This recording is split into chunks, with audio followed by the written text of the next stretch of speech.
Peace and love, family. Welcome to Kwanzaa 2020. Habari gani? What's the news, family? What's happening? Kwanzaa is happening today. It's a celebration of African people all around the world and the accomplishments we have made this year. This cultural holiday was created in 1966 by a young scholar who is now known as Dr. Karenga. In the request of children during the healing from 1965 uprising in Watts, California. It grew from the civil rights and Black Power movement, a time of unrest and demonstration against racial injustice, very much like we experience today. The first celebration occurred conveniently during the school break, beginning after Christmas, which is both a religious and European. Peace and love, family. Welcome to Kwanzaa 2020. Habari gani? What's the news, family? What's happening? Kwanzaa is happening today. It's a celebration of African people all around the world and the accomplishments we have made this year. This cultural holiday was created in 1966 by a young scholar who is now known as Dr. Karenga. In the request of children during the healing from 1965 uprising in Watts, California. It grew from the civil rights and Black Power movement, a time of unrest and demonstration against racial injustice, very much like we experience today. The first celebration occurred conveniently during the school break, beginning after Christmas, which is both a religious and European cultural holiday.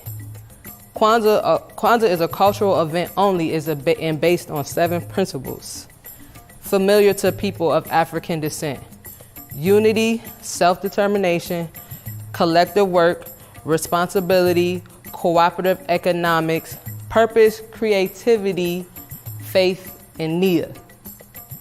Key Swahili words were given to these values to connect the 300 million African people around the world. Since the beginning, it has been celebrated every year, December 26th through January 1st. How do we celebrate? The way we usually do, by gathering or fellowshipping, thanking the Creator for our opportunity to do so, remembering those who were so important to us, but those that are also no longer here, recommitting to strengthening our cultural ideas, and always celebrating the good. This year is even more important to celebrate the 7 principles as we continue to challenge injustice and bring truth and goodness to this country and around the world. Peace, love, and prosperity, family. Welcome to Kwanzaa, Kujichagulia. I'm Dolores Jackson Radney, and I've been on the Kwanzaa Coalition, the Rochester Kwanzaa Coalition, for well over 25 years. And as a native Buffalonian, I've been celebrating Kwanzaa, probably for almost all of the years that Kwanzaa has existed, since 1966. We always start with the signs and symbols of Kwanzaa, and they're here on our ceremonial table. Here in Rochester, the first thing that we did is we created a tablecloth because we wanted a very wonderful base that would be beautiful for everyone. And I just want to say that Francis Hare created this wonderful tablecloth. We then moved to the foundation of Kwanzaa in terms of the symbols, and that is the mkeka. The mkeka is the woven mat on which all of the other symbols are placed. And it is a woven mat. It was made by Miss Paulette Davis. And all of these ceremonial objects were made in 1996. On to the Kinara. The Kinara is the 7-place candle holder, and it represents the culture. On it sits the Mishuma Saba, or the 7 candles, which represent the 7 principles. We also have an important symbol called the Kikombe Cha Umoja, and it is the unity cup. It's the symbol of unity, which is the foundational principle of Kwanzaa, and it also represents the calling of our ancestors when we pour libation and remembering them. Also at Kwanzaa, we have the fruit, or the mazao, and the mazao represents the crops. Kwanzaa is a harvest celebration, and in terms of our premier cultural celebration, it is the harvesting of the good works that we have done throughout the year, and it's represented through the mazao. We always remember the children at Kwanzaa time, and that is represented, the family is represented, but especially the children in the muhindi. You place the number of corn or muhindi on the table, the number of children you have in your household. If it was for me, I'd have 3, but even if you have no natural children, you will put at least 1 ear of corn or muhindi on your table. And because Kwanzaa is the premier family celebration, we also always love our children. And to that end, we have gifts for them. Often they are books so that they are more immersed in their culture and we want their minds to expand, or they're homemade gifts from the heart. So those are the 7 signs and symbols of Kwanzaa. And I am here with my brother, Kia Inyame. Greetings. My name is Kia Inyame, or affectionately called Dr. K. And I celebrate Kwanzaa simply because I'm connected to our community, our families, and our overall well-being. All right? I've been part of the Rochester Kwanzaa Coalition for a little over 20 years when I was first introduced to Kwanzaa and being part of bringing celebrations to our community. So, thank you, Dolores, for introducing the symbols and the signs of Kwanzaa. What I am getting ready to do is the libation. The libation is simply giving honor to those ancestors and loved ones that have fought and or died for the liberation of our people and for us to be present today. It is nothing spooky. It is not even religious unless you decide to make it that way. It is cultural, just like the holiday of Kwanzaa. Okay? So I just want you to understand that. At some point during the libation, I'm going to ask you to think about and call out the names of those people who loved you, right, that have transitioned on to the next realm. I mean, those people like Big Mama, you know, those people like Papa, you know, that neighbor that used to look out for you and try to get you to not go down there and hang out with Pookie and them. Absolutely. Right? Those people, you know, we often don't want to celebrate our sheroes and heroes, but we live in a society where we take the holidays and go spend money for somebody else's heroes and sheroes. So there's nothing spooky to it. It's just that your oppressor told you that. Okay? So I'm going to begin with libation, and we will begin that now. Our fathers and mothers came here, lived, loved, struggled, and built here. At this place, their love and labor rose like the sun and gave strength and meaning to the day. For them then who gave so much, we give in return. On the same soil we will sow our seeds, build and move in unity and strength. Here too, we will continue that struggle for liberation and a higher level of human life. May our eyes be the eagle, our strength be the elephant, and the boldness of our lives be like the lion. And may we remember and honor our ancestors and the legacy they left for as long as the sun shines and the waters flow. For them, we pour libation. Ashe. For Samori, Nzinga, King Hannibal, Queen Tai, Queen Hetzafat, and all those who dared to defend our ancestral land from alien invaders, we pour libation. Ashe. For Garvey, Malcolm and King, Sojourner Truth, Mary McLeod Bethune, Nat Turner, Coretta Scott King, Ida B. Wells, and all of those who dared to define, defend, and develop our interests as a people. We pour a libation. Ashe? Ashe. At this time, I want you to call out the names of those heroes and sheroes that is in your family line, that is part of your genealogy, that have transitioned on, but every time you think about them, you think about the guidance, the love, the support, and the honor that they always gave and bestowed upon you. Do that now. Impinda Sarah, Mary Boston, Pauline Gramba, Todd Williams, David Grant. Ooh.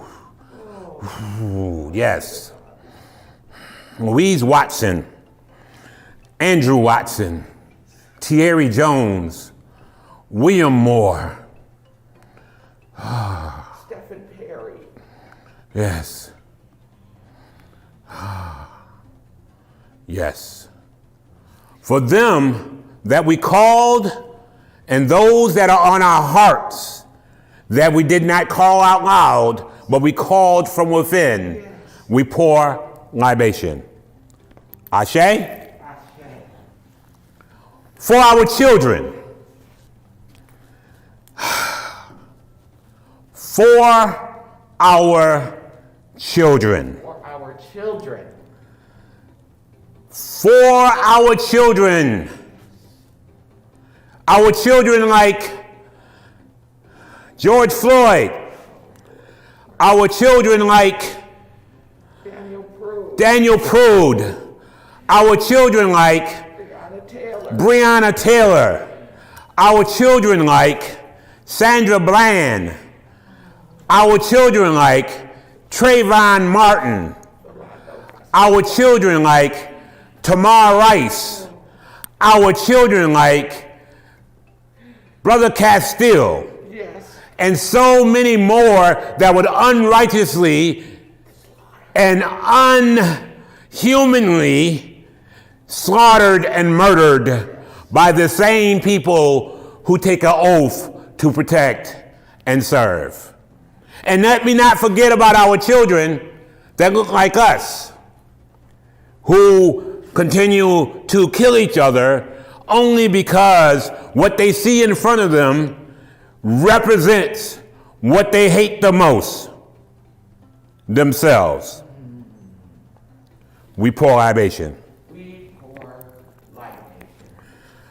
For the new world we struggle to build, and for the continuing struggle through which we will rescue and reconstruct, and I might add, transform our history, humanity, in this world, and as we prepare for the next. We pour libation. Ashe? Ashe? Ashe-o. It is finished. Thank you, Brother Kia. And so now we will light our candles. Today is the second day of Kwanzaa, Kujichagulia. Self-determination. And we start with our first candle, Umoja. Umoja, unity.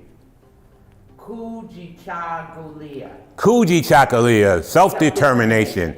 To name ourselves, speak for ourselves, define for ourselves, instead of letting others name, speak for, and define for us.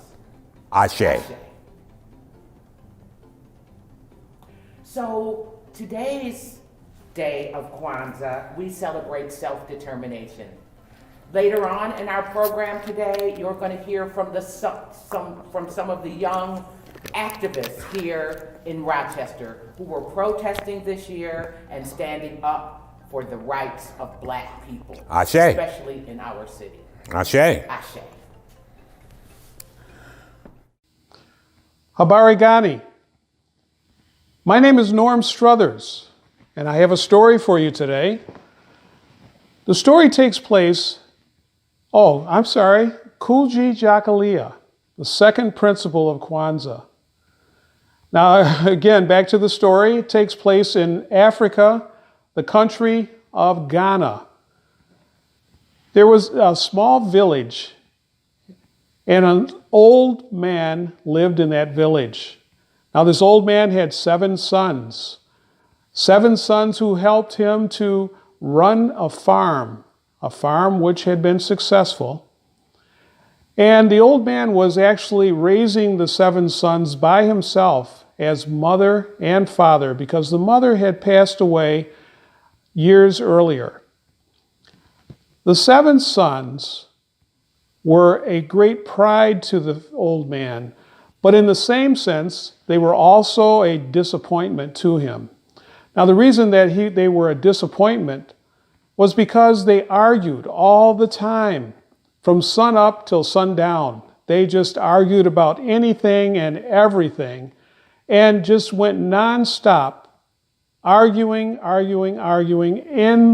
inside of the farmhouse, outside of the farmhouse, in the fields, everywhere. Well, the father eventually passed away one day, and the sons were devastated. They were grieving, and once they grieved the father's death, the next day, the chief of the village called the sons together to explain to them that the father had left them all an inheritance.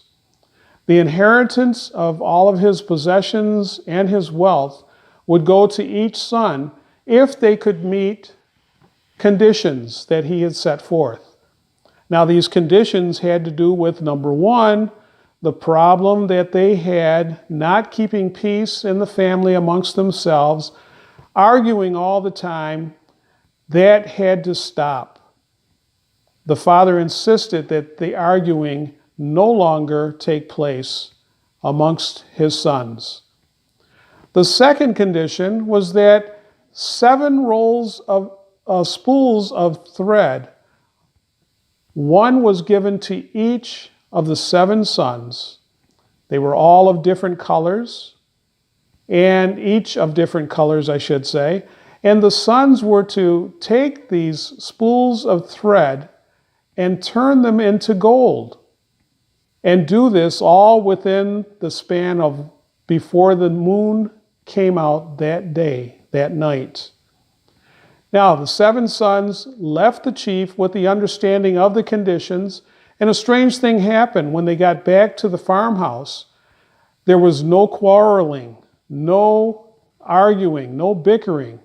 As a matter of fact, the oldest son placed his hand in the center of the circle as the boys sat around, and he said, "We must establish peace amongst ourselves in order to carry out the task that our Father has asked of us. Do you agree?" All of the sons grabbed the oldest brother's hand and squeezed hard in agreement. Now, the next task would be to figure out how they were going to turn the spools of thread into gold. They looked at the gold, they looked at the thread and noticed there was no gold nuggets in there. They had to figure how this would happen. Well, the youngest son came up with the idea that they could take the spools of thread, weave them together into a fine cloth of many colors and magnificent patterns, and turn it into something that could return a fortune if they could sell it at the marketplace. The boys all agreed. They decided to work together to do this, so they built a loom, they weaved the material together, and they produced a magnificent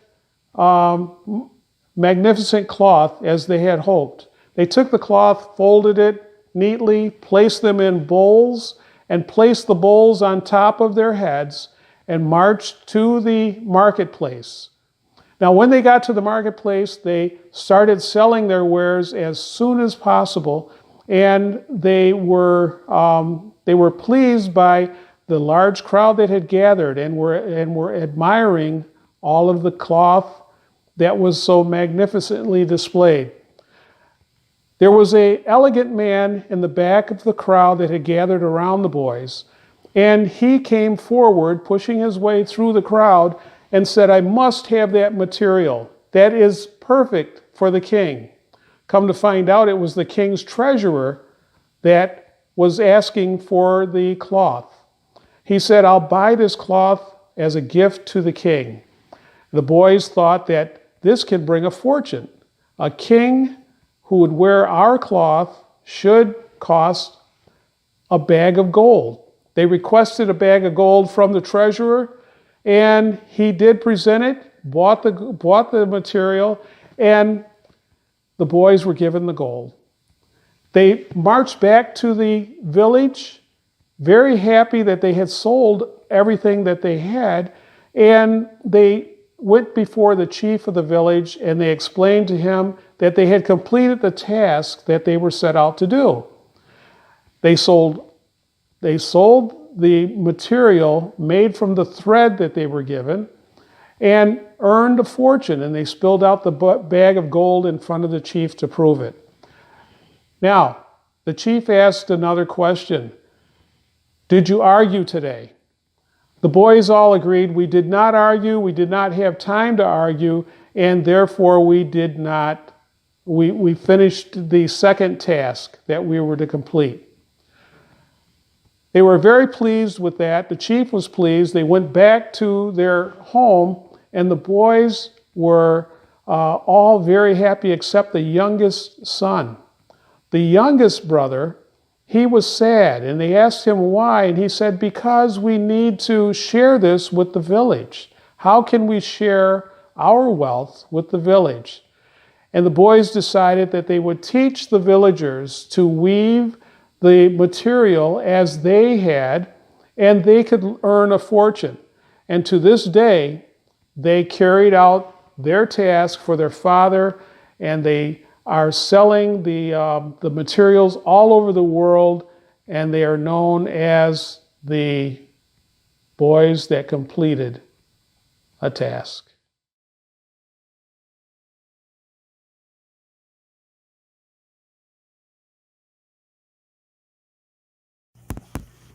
Hi everybody, my name is Sister Charisse, and I'm going to tell you a little bit about activism and how it's played a part in my life, and hoping I can inspire yours.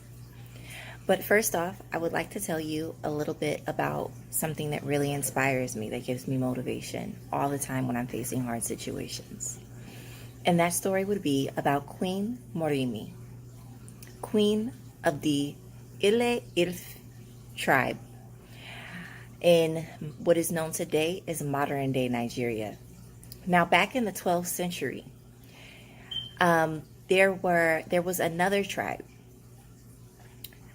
known as a part of what is known today as the Fulanis. So the Fulanis would go around, and historically they would kidnap Africans from their homeland, and they would take them and sell them off into the slave trade. Really disappointing, right? So what they would do is, the Ile Ilf tribe thought that they were aliens. So these people would come, and they were wearing grass skirts and these big heads, and they would come through and they would steal all of the people, murdering families, murdering people of the tribes. And they would kidnap these people and take them and sell them off or use them, do whatever it is that they were going to do. So this was something that caused a lot of distress to the kingdom. So Queen Morimi, she came up with a really creative plan. And so she tells her husband, the king, I'm going to allow myself to get caught. I want to see if I can learn what it is that they do. And I'm going to allow myself to get caught, hopefully to save our people. So Queen Morimi was beautiful, beautiful, gorgeous queen, very seductive. And the king, he allowed it. So the next time that they came, she allowed herself to be caught. She was brought to the king of the Fulanis, and he fell in love with her. She was gorgeous. So he married her and made her his queen as well. So she spent a lot of time getting to know them, getting to know what it is that they do. What it is that she learned is that they would wear these headgears with different horns and stuff. So from the animals that they slaughtered, they would clean them and wear these giant headgears over their heads. And then they would douse their bodies in gasoline so that they had this horrible odor on them. And it was really strong. So it was like another deterrent to throw their enemy off when they were coming in. And then they would wear these grass skirts, these long black grass skirts. So when she found out everything that she could possibly learn, she ran away and she ran back to her people. Once safely with her people, she let the king know everything. He welcomed her back with open arms, and they started to prepare. So the next time that the Fulani people came, the Ilf, they were ready. They had their torches, their fire, they were ready. So when they came to swarm the village, they threw fire on everybody and they burned them up. And single-handedly, Queen Morimi saved all of her people, which is why we now have modern-day Nigeria today. What I love about this story is that she made bold moves. She made a bold move by approaching the king and telling him what she wanted to do. She made a bold move by allowing herself to get kidnapped, not knowing what could possibly happen, or even if it was going to end up good for her. She could have not even been on the continent of Africa. She also made another bold move by trying to escape, not worried about getting caught or what might happen to her. And she did it anyway because she knew it was the right thing to do. And really, that's what leads me into my story about doing the right thing no matter what. So my journey in activism starts from years ago. And it's being an activist in the workplace, speaking up when you see injustice, speaking up when you see something that's not right.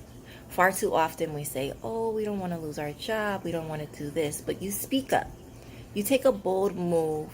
You don't have to be disrespectful. You don't have to be rude, but you take a bold move and you use that wisdom and that knowledge and that intellect to think, how can this play out differently in the best of ways for everyone? Always looking for the best outcome. Now, in the last 3 years, I've made a lot of bold moves that a lot of people, maybe at first they didn't agree with. This is in my school district, speaking up against racism, speaking up against oppression, speaking up against bullying, wanting to make sure that not just my children, but all children have a safe place to be able to learn and thrive. And going toe-to-toe and having meetings with superintendents, with principals, with the mayor. Nothing is too big if your intention is good and you're trying to make the change. I want every young person to understand that your voice matters. You are smart and you are brave, like Queen Morimi. I absolutely love that story. We have so many stories of how our people made it, how they broke through, how they made a difference, all in the right of wanting to save the oppressed. All in speaking up for the voiceless, protecting those who can't protect themselves. And that is what it is all about. Throughout this last year, we have had so much activism going on. Our community has been strong and fierce and forgiving and merciful. And that's what we have to remember. One of the bravest activists that I love in our city, I've had the opportunity of working with her a few times. And the thing that I love about this woman is that no matter what people do, people can talk bad about her, people can push her away, tarnish her name, right? Don't want to work with her, whatever the case may be. When they need her, when the shoe is on the other foot and they're being harmed by something that has happened systemically, through structural racism or direct individual racism, she's right there. She's forgiving and she's merciful and she's right there. And the activism matters. So I just want to say that not only is making bold moves matter, but forgiveness matters. Forgiveness is such an important tool that we utilize with our wisdom and our intellect. Be quick to forgive and slow to condemn, because we never know what another person is going through. Another short story that I would like to tell you about. It happened in Hilton, New York. First protest that Hilton has ever seen in its life. I'm sure it won't be the last. And we shut down the corner of Main Street, going from West to East Avenue to South Avenue, right in the center, the heart of Hilton. And people were very upset. There were guns that were drawn. There was a young girl that was hit. Very disappointing, but at the same time, very liberating. We had allies who were white allies who had never seen racism in Hilton before. They've lived there their whole life and they've never seen it. And they stood up and they blocked the crosswalks and they protected the people of color and they embraced them and they loved them. And it was the most beautiful thing I have ever seen in my life. The young girl that was hit, charges were never filed. This is a story that goes on that is really, it's disappointing. The young girl that was hit, she stood on corners by herself. She protested. She argued the people who were threatening her life and her family's life. And she stood up for injustice. She stood up for what is right. And many people forget about her, but I don't forget about her. She is strong-willed and brave. And we didn't give up. I didn't give up. I took it to the sheriffs, to the chief of the sheriff's department. I spoke with the commander. I spoke with the mayor's office, the town supervisor. I had a meeting with the whole town of Hilton. They didn't want to speak out against racism. They would not send a message. They didn't want to press charges. They protected the young man who sat there and revved his engine and hit her anyway. But I want to tell you something that's beautiful that comes out of this story. with so much disappointment is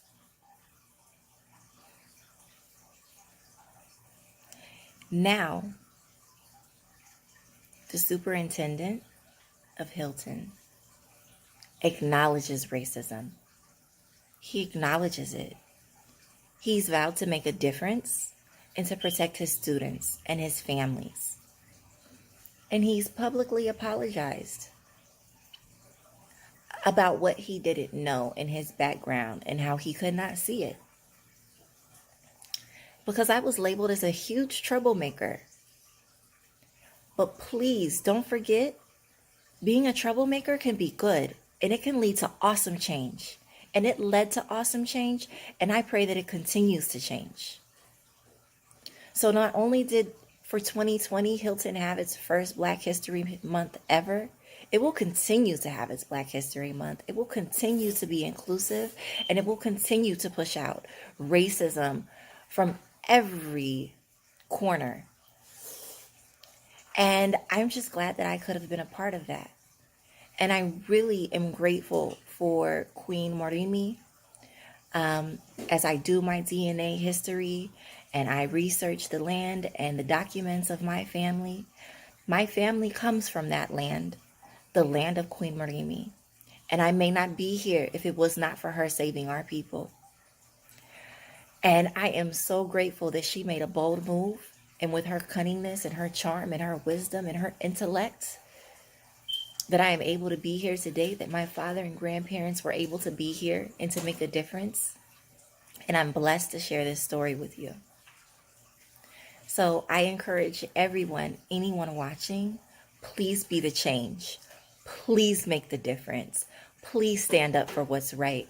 And use your intellect and your mind and your knowledge and those beautiful smarts and gifts that you have been given by the Creator.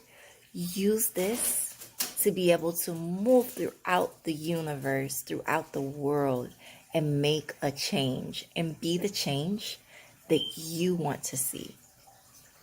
Thank you so much, and happy Kwanzaa, everyone.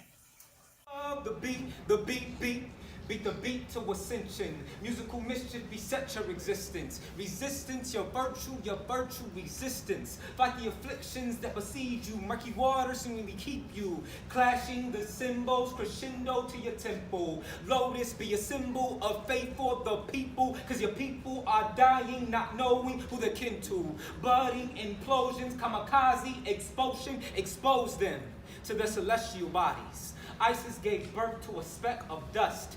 Gravity raised his baby under the force of oppression. Oppression, no beauty, but dust saw the beauty in being held down. Dust had still rise when gravity said, bow to me. But dust said to her father, earthbound angels don't have wings, Papa. We put flight in our stance, flight in our feet, we stand, Papa. That's what you and Mama taught us to do, Papa. Elevate when the beat cracks. Elevate when the beat cracks. The crack when the break back. The back got a knack standing. The back got a knack standing. Overstanding beat the oppression. Understanding beat the depression. Understanding beat the digression. Black lotus spring from the dirt. Sprout to dreams. Dreams become reality. Politics and poverty can't take away your liberty to love through the pain. A love through the hurt. Or rise to your dreams when the beat hit the dirt. The beat hit your people cause they can't take the hurt. Take the hurt with your dreams and the sin for your people. Take the pain with the beauty. Smile big for your people. We are all products of our environment, not always influenced to do better or be better. If you want more, you gotta do more. You want happiness, you gotta be joy. You want peace, you gotta have strong mind. You want to overcome fear, you gotta engulf yourself with courage. You want life, you better breathe.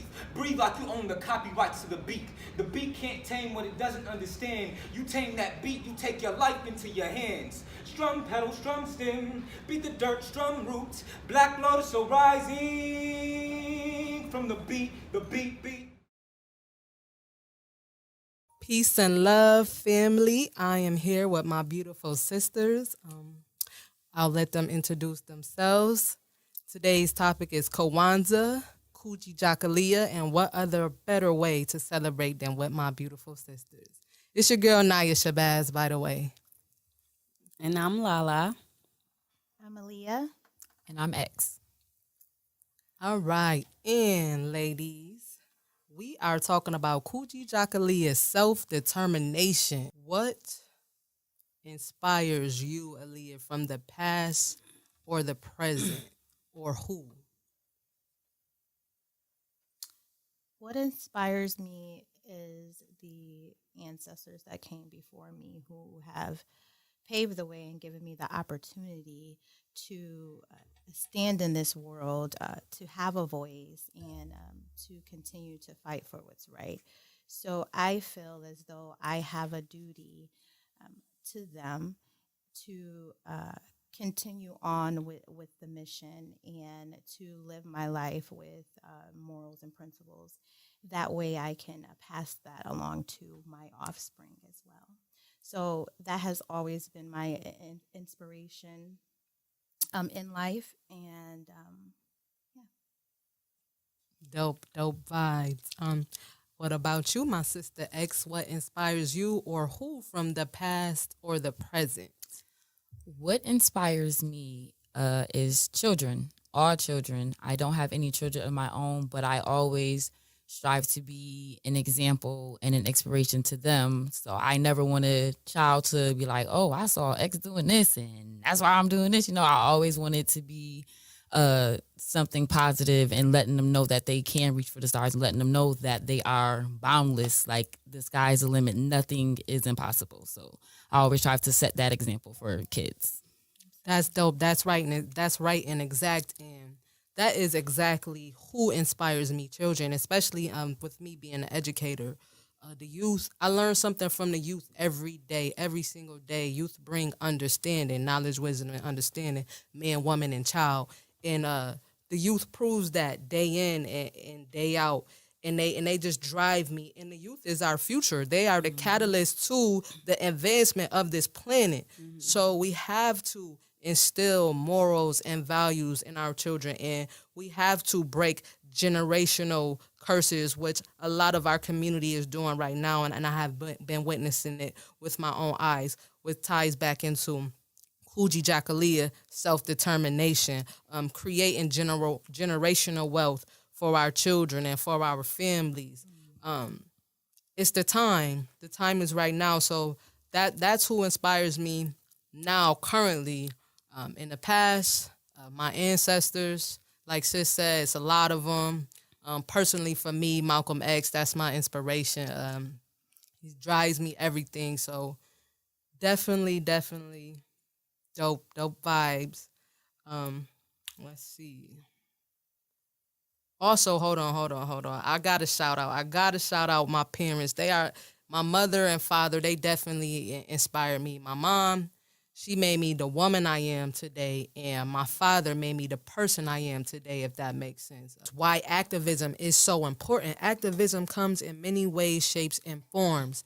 Everybody doesn't have the model. Everybody doesn't have the same blueprint or the plan, but the thing is to come together to formulate that plan. People have their different strengths and weaknesses. We come together and we build off of that, and we have to continue this. And this has been a crazy summer for me and my sisters. We all know. No, I'm just going to start off by saying this. Justice for Daniel Prue. Yes. No justice, no peace. You already know, and that's how we rocking out. And activism is very important because time and time again, we see our black men treated like 3/5 of a human. It goes back to the Constitution. So it's the same thing. It's the 1960s in 2020. Yeah. And this is why activism is very, very important in our community, because the youth is at risk. Our black men are at risk. I feel for the youth. I feel for the babies because their fathers are being taken away, their uncles, their brothers, I had to watch too many parents bury a child over the summer. I had to watch my students mourn over their friend. And that's traumatizing to me as an adult. So imagine what our babies go through. It's not when we say activism, we just not saying fight the police, the white man, the system. Yeah. No, today's age is more. We are taking responsibility as a collective. Yes. You understand? That's what, like you were saying, that's right and exact. So for me, that's why activism is very important in all ways and aspects, shapes, and forms. And for all people. I love all people. I want justice for all people. Yeah. For all people in this land. And that's why it's very important, I believe. You want to touch on that, sis? You have anything to say? Because it's been a crazy system, and we are highlighting Black women, the Black revolution, because the women are on the front lines. Me and my sisters, we've been on the front lines in this. You know, shout out to everybody that been on the front lines this summer and before this summer. Also, I want to say justice for Naila. You know, it's been a time, and the time is definitely, we got to come together now. It's definitely that time. And just touching on the summer and self-determination, I like to take the time out to make sure that everybody is checking their mental health. That is very important, especially if you were on the front lines. You know, it was very traumatic, very stressful. So part of being self-determined and hardworking is taking the time out to make sure you are doing self-care and mental health care. Black mental health matters. Yes, That's right. Absolutely. I can just piggyback on that because at one point I was like, oh my goodness. Same. Am I losing? For real. Same. And I had to really, really because I know how to heal myself, but that was it was a lot. It's a lot of energies that you take in. It's a lot of anger. It's so much. So yeah, that mental health, check on it. Definitely. Definitely. Check on your strong friends, because Yes. you know, they may seem like they got it all. Check on the healers too, because we all need that. We all need balance. We all need mayat in life. So definitely check on your strong friends, and It takes a village. Yeah. It definitely takes a village, and that's where we have to get back. I was raised by the village. I was raised by the village, and that's why I think it's so important for us to go back to our own roots. We have to tap in. That's why self-determination, Kujichagulia, is very important for us to self-reflect. Just like we have to check ourselves mentally, we also have to self-reflect internally. Yeah. And look inside, and especially to the time is now. If you know, family, what's about to come. So just tap in to that good energy. And speaking of self-determination, the world, as I said earlier, our community is popping up full of Black businesses. So on Kujichagulia's self-determination, we have to shout out all Black businesses. Shout out to Willpower Media Company. That's where we shooting to you live right now from, family. Self-determined, self-driven Black man. Opened up a Black business for the people, by the people. We have a chance to control our own narrative, right? Because we know the media controls the minds of the masses, and so now we know the media want to keep us all low vibrating, and now we have the time to uplift. It's a time of uprising. I'm gonna keep saying that because it's an uprising. Our people are uprising. And make sure you guys support at Willpower Media. That is at Willpower Medias on Facebook and also on Instagram. We also have a website as well, which is willpower.media. Make sure y'all check that out. So shout out to all the Black businesses.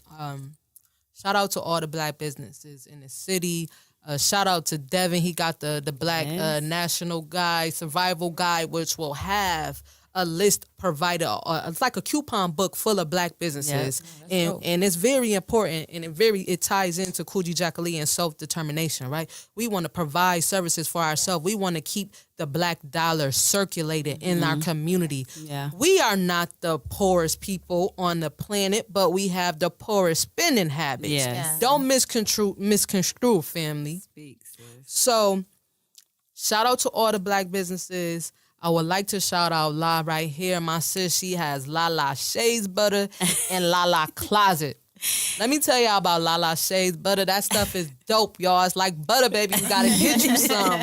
I put some on every time I get out the shower, mix it with some Vaseline. I had to because it was going too fast. So I'm like, let me get it out. Stretch this thing out, add a little bit of water, some Vaseline to it, you know. But La, could you speak to me what driven you to open up your own business? What drove you and motivated you to be self-determined and open up your own businesses? Well, I always wanted to be a business owner growing up. I've been working since I was 13 years old. I got a job at Wegmans. And I always wanted to just do something, sell something. But I never, I wasn't around a lot of people that were business minded. So I just lived my life as a regular teenage girl, messing up and stuff. And then I got around some business minded people. And I was like, oh, this is what I want. Like, I want to own my own business. I want something with my name on it. And not only that, I believe that I have a powerful story. And by the grace of God, he's changing my story. But, I went through some big time trauma, some abuse. And the person that I was with was very business minded, very business driven. And I watched and I watched and I watched. So it was, I didn't know anything about it. So I just watched. I just listened. I paid attention. And I was in a really, really dark place. I had lost everything.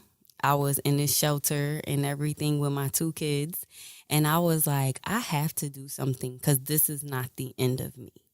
Even though I'm going through this traumatic breakup and all that, I want to be somebody. I want to make people smile. And I know I love closets. I love clothes. I love going, like, I can have clothes for years upon Definitely years fly, y'all. upon So it's me pulling years. up fly. And I love it. So I was like, okay, God, what can I do? And I had asked a friend of mine, does she know anybody that can make business cards? And when I asked her, she was like, yeah, I make them. And we had a conversation on, what's a good idea of, doing things with closets and stuff like that. And she actually helped me, get my business plan out. She did my business cards, my flyers and everything. And the more I was growing in it and the more people were supporting me and the more like I was around more business minded people, it was like, this is what I want to do. Like, I have to get my mind right. I have to really pour into myself because I'm used to pouring into everybody else. So, and I was used to helping other people with their businesses. So I started working with other people that own a business in Rochester and I paid attention. So once it was up, I'm not working for that person no more. I was, I ate what I could. And I kept creating. And that's how I got Lala's Closet. And, I'm going to houses and I'm organizing these women's closets and seeing the different personalities that they have. I love that. I enjoy it. They be like, oh my God, you don't even want to know but I love it. I enjoy it. And then, with the shea butter, I wanted to sell clothes. That was my first idea, but it didn't work out like that. The clothes weren't selling like I wanted to, the things that I like and stuff. So my boyfriend was like, how about we just, make a product? And I'm like, let's do it. So I love how the shea butter make people feel. It makes me happy to see my customers happy. So I'm determined every day to just keep going, keep selling shea butter, keep doing closets. I got a closet coming up soon. That business is not consistent, that end of it. But when it comes, I'm just so grateful because it's another woman that I could put a smile on her face and make her happy and take that weight off her shoulders. Kujichagulia, family. That's dope. Self-determination. That's beautiful, sis. And that's definitely motivating and inspiring, unifying, and it's Black love, Black businesses. So definitely support Black businesses. And we gotta continue this energy, continue this good vibes and this good flow, everybody. And peace and love. Yes, peace and love.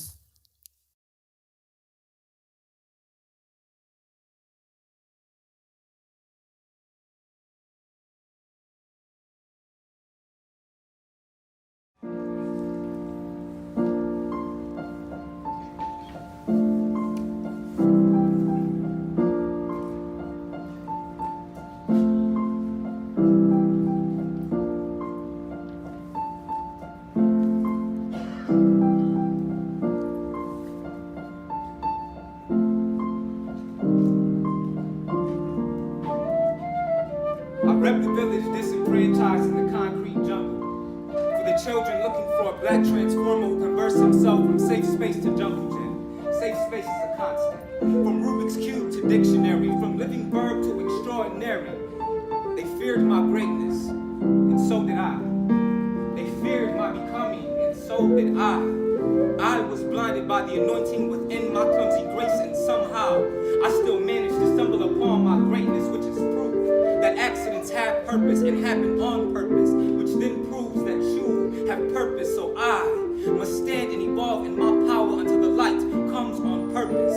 This world fears black bodies embodying black stars and black space on black time. When you see black men give reverence to black women and black children, this worship is ritual. They are our power. Without them, we are just warriors with spears and bleeding hearts, fighting for a now that can be nurtured and protected. I can feel the earth tremble in the breath of my lover's labor. I hold her hand as we brace ourselves for the next contraction. I carry a river in my eyes waiting to release itself. She squeezes in reciprocity and clenches for the final push. Yama yama woo.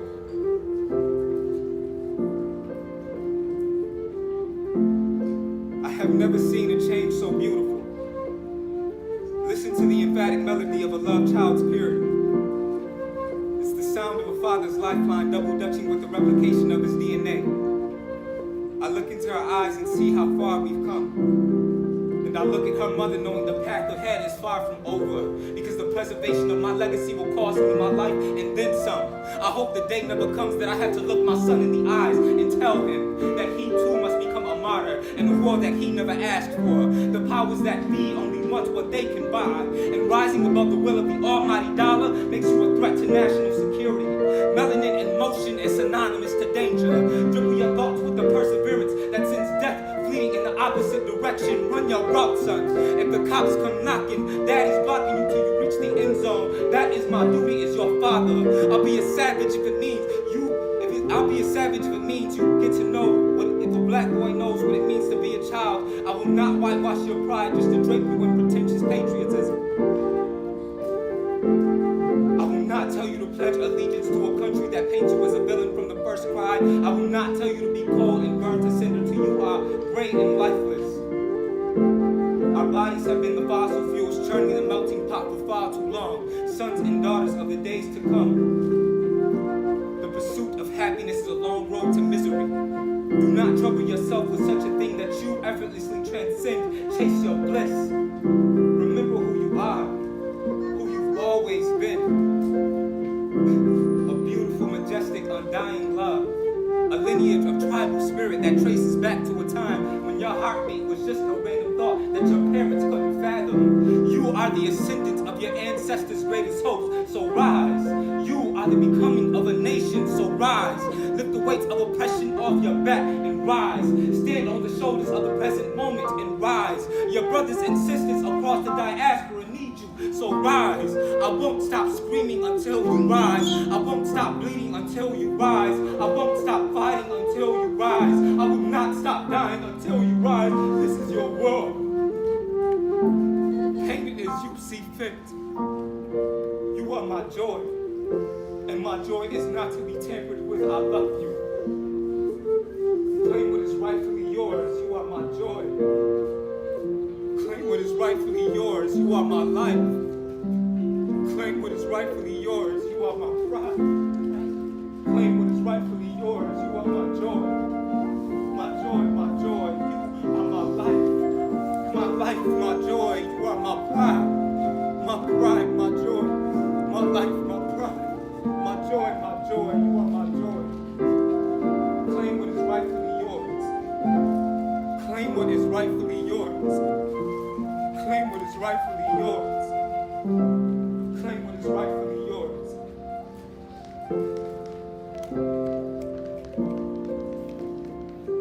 Now, I know y'all know Mali music. If you know this song, I ain't gonna do nothing too sophisticated. But if you feeling it, let me hear you say yeah, yeah, yeah, yeah, yeah, yeah, yeah. Let me hear you say yeah, yeah, yeah, yeah, yeah, yeah, yeah. Let me hear you say yeah, yeah, Kujichagulia is how should we define ourselves in the world today? It means self-determination. That to define ourselves, name ourselves, speak for ourselves, and define ourselves instead of being spoken for and defined by others. So the question is, how should we define ourselves in the world today? Is the first question. What's your response? As a people, as a collective, like as a collective of Black people. Yes, that's all we talking about nowadays. Yeah. So as a collective, I believe we should define ourselves. I mean, in a way that we've always been super self-motivated. We always had to make, something out of nothing, and we're continuing to do that. So we're innovators, we're creatives of the space that we live in. We're pushers, and that's how I would describe us today.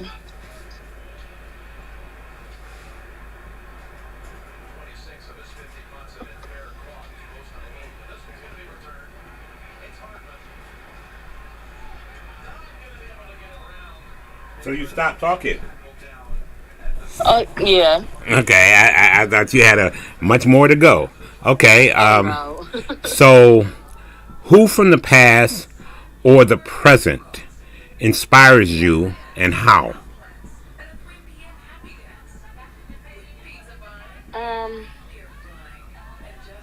That's a tough one because I personally don't do much from inspiration. So just I'm trying to think of, people from the past. Like obviously we've had these huge public figures and pillars of great people in our past, but I think with how I grew up personally and like with my life story personally, I didn't get motivation or inspiration from anyone. Sadly, I wasn't expecting that one. So there wasn't anyone that you looked up to or that tried to help you along the way? No, because honestly speaking, I'm learning a lot in my 20s versus learning these things as a child or a teenager. Okay. So I didn't have the information then that I have now on our history. All right then. So tell us about your development as an activist.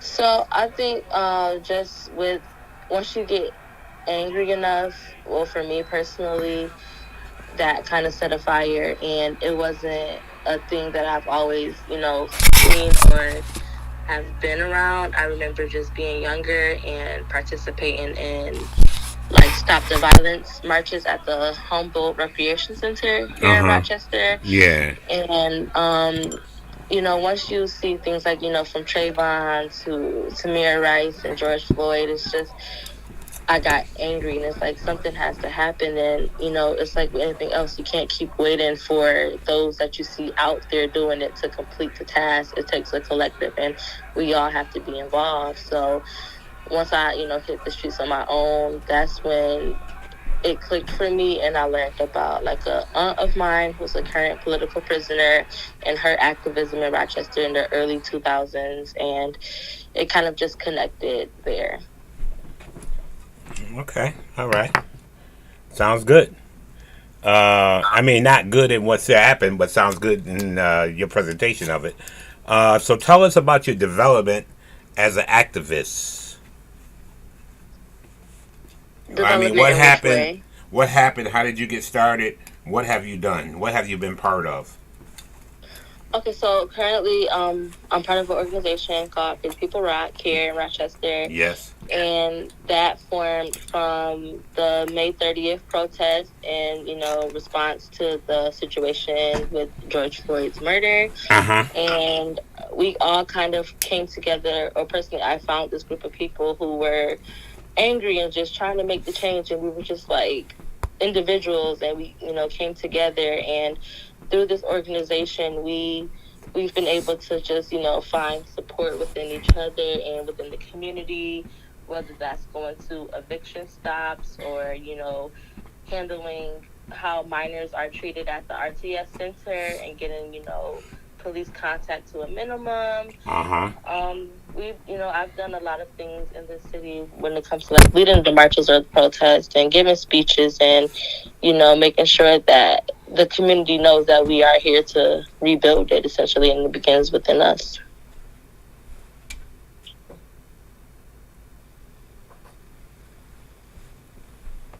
Okay, so is there anything else you want to add concerning anything that I've asked you so far?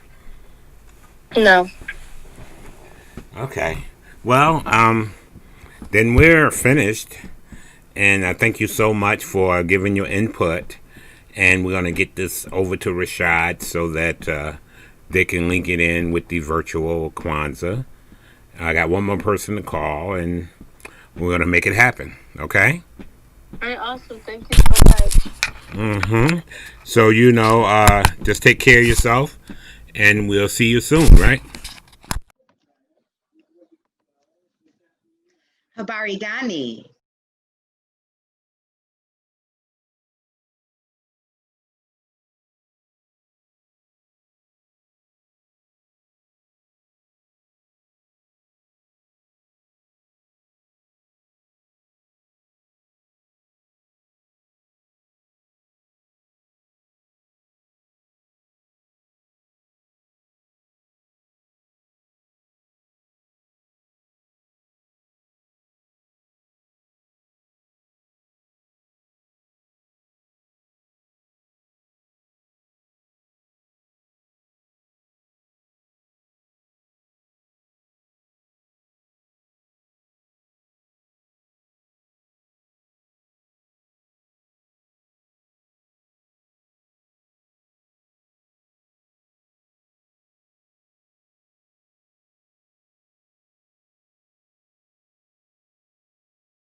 Thank you very much. Thank you. All right.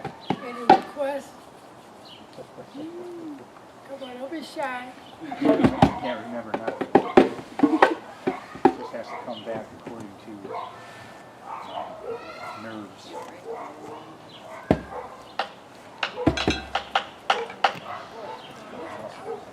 What is your name? I'm Jilly.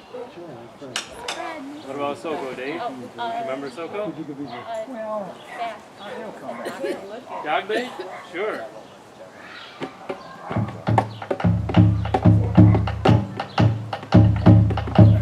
Remember Jog Bay, Dave? That's you. Alright, so you play the king part? It's the same part that you were just playing. King, king.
doing that? Oh, because I have the stream up. That's why it's doing that.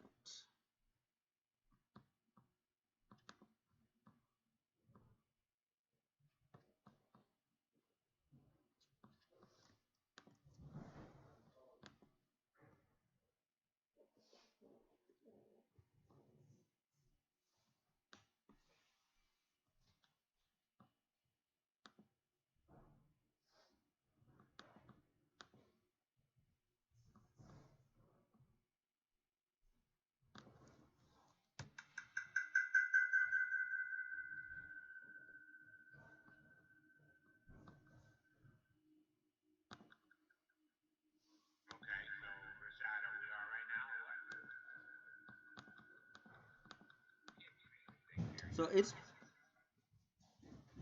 it's playing, but there's some feedback on our end.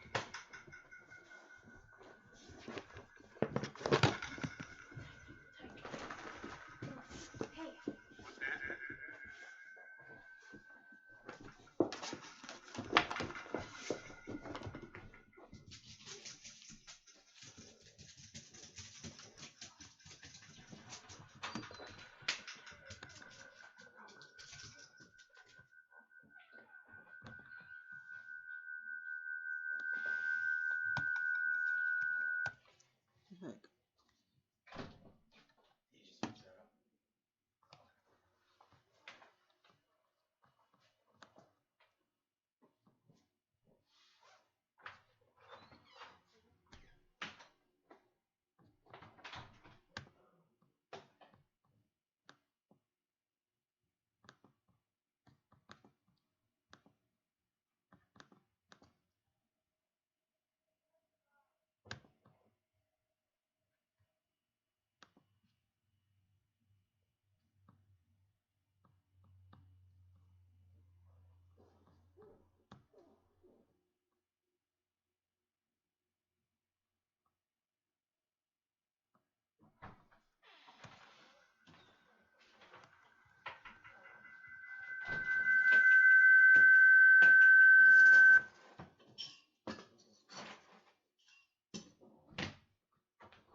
We should be good now. Okay. Yeah, I don't hear any echo, so I think you're fine. Okay.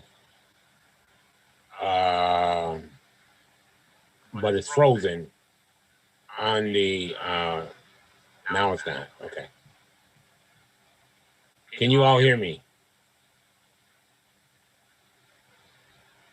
Yes, she said. Okay. So I want to thank everyone for coming out and helping us celebrate Kwanzaa. I want to thank all those who participated, and we honor you and the work that you are doing. And I am one of those that's been on the front line for a very long time. So I appreciate hearing our younger folks, how they are standing up to the plate and making things happen. Right, because the baton needs to be passed, and it needs to be passed with guidance. So please reach out to me, and let's continue to do this work. Don't forget to join us tomorrow, Monday, at the same time, 4 p.m. You can either catch us on YouTube or Facebook. And tonight at 7, You can tune in to the Buffalo Kwanzaa. Just simply go to Buffalo Kwanzaa as well. And there may also be a link in our Facebook page. I'm not sure about that, but I'm sure somebody will put it there. And help our, and support our neighbors, in the Kwanzaa celebration as well. So continue to grab the children and the family around the computer, and let's continue to celebrate Kwanzaa, okay? So, Habaragani, Kujichagulia Habaragani, right? Self-determination to define ourselves, speak for ourselves, create for ourselves, instead of being defined, spoken for, and created for by others.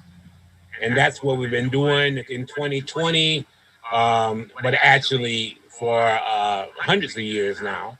But nonetheless, that's what's happening now. And all you that are listening and that are joining us, if you haven't joined us on the front lines or are not involved in some way, please come on and join us.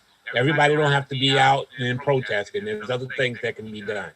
We appreciate all the help that is rendered, okay?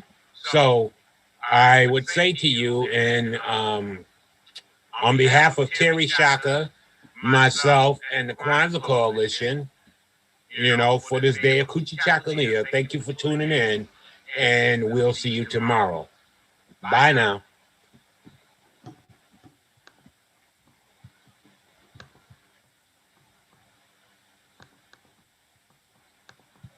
I hear me.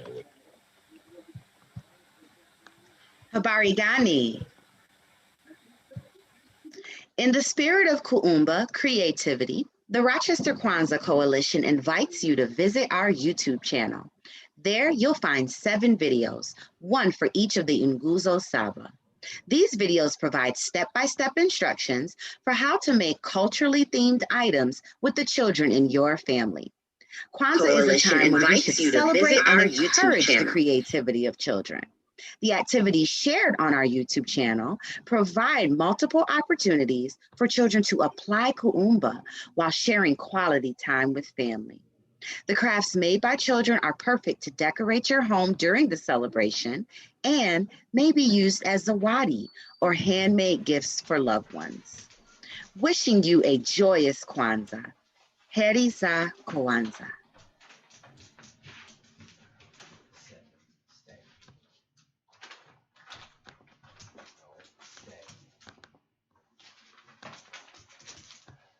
And at the closing of our ceremony, we perform the Tamshi La Tutuana, which is the farewell statements.